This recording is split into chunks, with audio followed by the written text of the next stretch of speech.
So, nandito na po kami sa malapit po sa Golgota. Ito, sa unahan po, kakaliwa na po kami at malapit na po kami sa mga bilihan o tindahan po. So, wala po talagang mga tao dito, wala pong mga tourist at kami lang po yung mga tao dito po sa gilid-gilid po.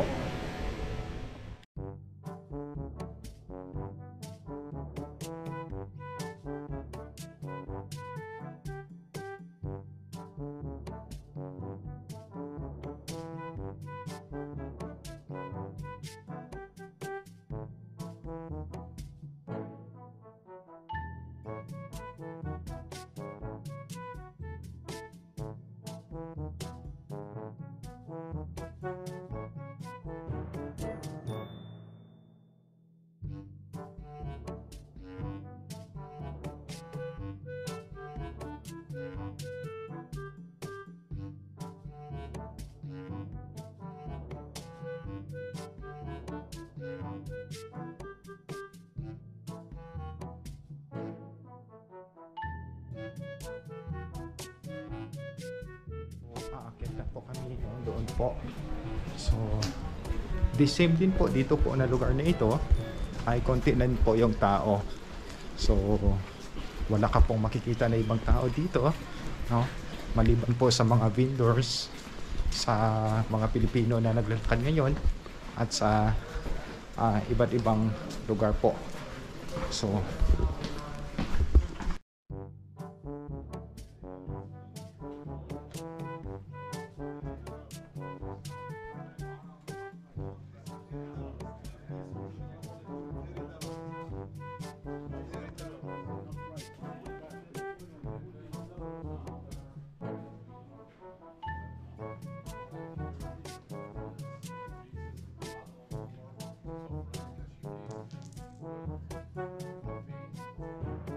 nandito po kami sa kabila, no? Dito po ay ramdam mo po talaga yung takot ng mga tao dito dahil masyado pong tahimik at wala pong bukas ng mga tindahan po, ng mga souvenir shop. Mostly dito ay maraming mga tao, no, mula sa iba't ibang mundo. Ngayon ay konti na lang po.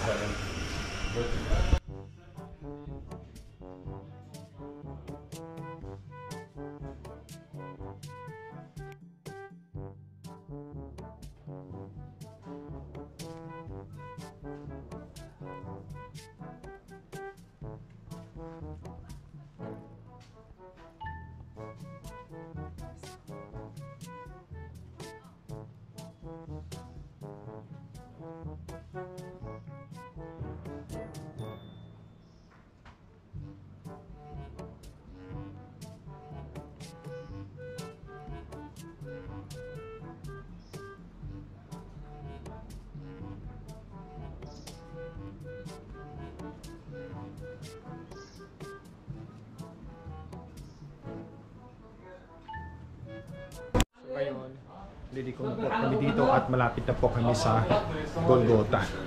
So, paakyat na po kami. Nandito po sa taas.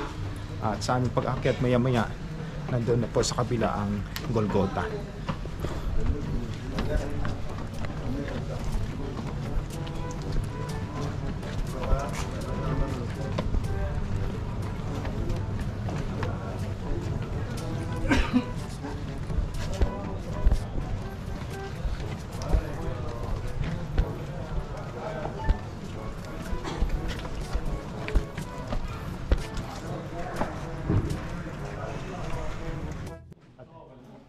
Papasok na po kami sa loob po ng simbahan maya-maya po at doon po yung Golgota at doon din po nakalibing sa ang ating Panginoong Jesucristo.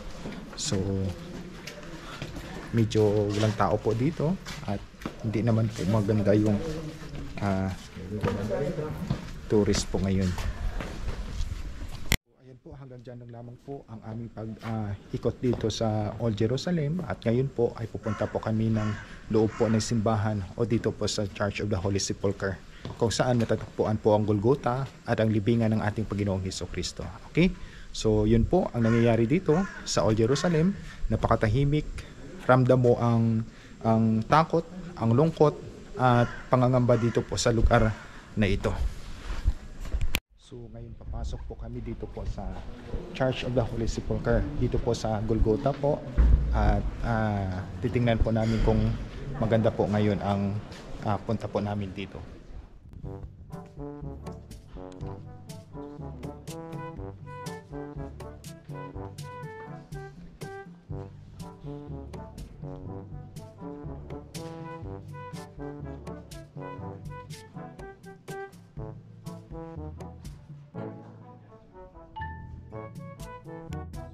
Kami ngayon sa Golgotha, no? At dito po ipinako si Jesus, at dito po siya, no, na ubusan ng hininga, ng kanyang huling hininga. So dadaan po kami dito at hihipo po sa lugar na kung saan siya ay ang kanyang huling hantungan po. So,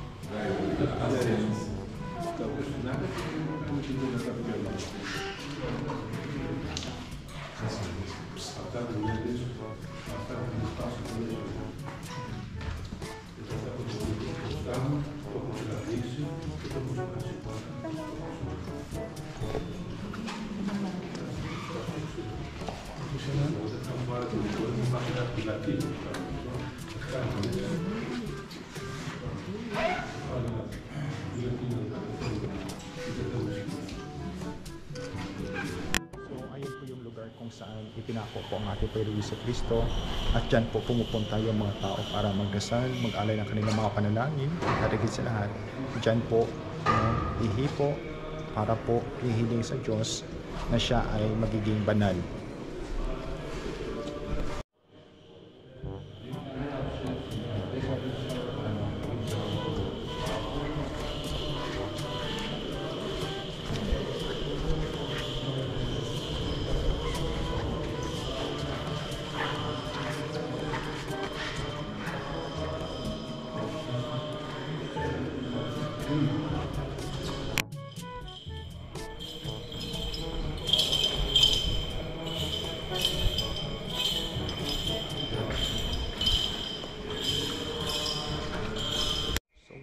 Pagkatapos muna namin doon sa Golgotha, sa baba, kami po ay pupunta po sa libingan ng ating Panginoong Jesucristo, at papasok po kami doon at hihipo po sa kanyang libingan. So ang libingan na yun po ang pinupuntahan po ng mga tao dito para po magdasal, manalangin, humipo, para po hihiling sa Diyos ang pagpapala.